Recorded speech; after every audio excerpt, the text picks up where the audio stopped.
আসসালামু আলাইকুম প্রিয় শিক্ষার্থীরা। আজকে তোমাদের কিছু গাইডলাইন হিসেবে কিছু কথা বলতে চাই।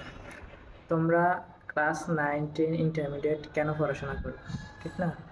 অনেক শিক্ষার্থী, যেহেতু আমি দীর্ঘ প্রায় 3 থেকে 4 বছর একটা স্কুলে জব করতেছি এবং হচ্ছে যে দীর্ঘদিন বাচ্চাদেরকে পড়াইতেছি, তো বাচ্চাদের একই প্রশ্ন যে স্যার পড়াশোনা করে কী করব, পড়াশোনা করে কি কেউ কিছু করতে পারে?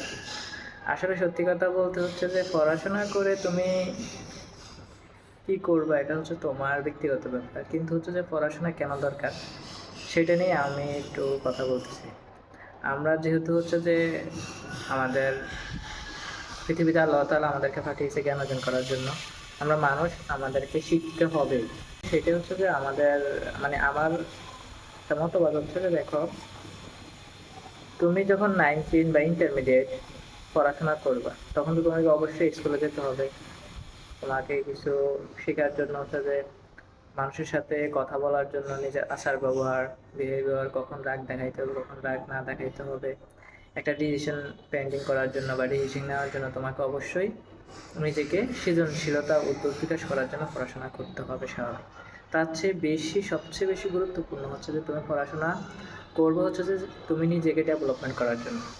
তুমি কীভাবে নিজেকে ডেভেলপমেন্ট করবা? তুমি যখন 9, 10 বা ইন্টারমিডিয়েটে ভালো করে পড়বা, যে কোনো একটা সাবজেক্টে পারদর্শী হবে, তখন তুমি দেখবে যে তুমি নিজে নিজে স্বাবলম্বী হতে পারবে।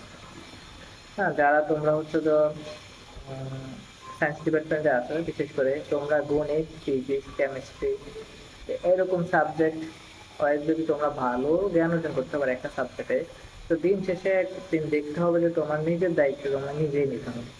এই পৃথিবীতে এই পৃথিবীতে তুমি বড় হওয়ার পরে তোমার দায়িত্ব আর কেউ নেবে না, তুমি দায়িত্ব গ্রহণ করতে হবে। তোমার পরিবারের দায়িত্ব নিতে হবে, তোমার মার দায়িত্ব নিতে হবে, বোনের দায়িত্ব নিতে হবে, ভাইদের সাহায্য করতে হবে। তুমি বড় হয়েছো, তো তুমি তো স্কুলে গিয়েছো আর বলছো হ্যাঁ স্যার পড়াশোনা করে কে কি করবে, পড়াশোনা করার কি দরকার? হ্যাঁ, আইসি গেছি পড়াশোনা তো ঘোরার দিন করেও নাই। হ্যাঁ, শুধু হচ্ছে যে পরীক্ষা হলে আরেকটা জনের থেকে থেকে লিখলাম, বা হচ্ছে যে নিজের মাথায় যা আসে তাই লিখলাম। তো স্যাররা আর কি পোলাপানকে পাস করাই দিত। গ্রামের স্কুলের স্যাররা তো আর ওইভাবে দেখে না, শহরে যেভাবে খাতাগুলা দেখে, গ্রামের টিচাররা ওইভাবে খাতা দেখে না। হ্যাঁ, টিচাররা বোঝা দেয় যে হ্যাঁ, বাচ্চাদেরকে ফেল করানোর দরকার নাই, পাস করাই দিয়ে। তো তুমি এইভাবে শিক্ষা কি করবা? তুমি চাইতেছো যে ফাঁকিবাজি কইরা পাস করতেছো, পরীক্ষা ভালো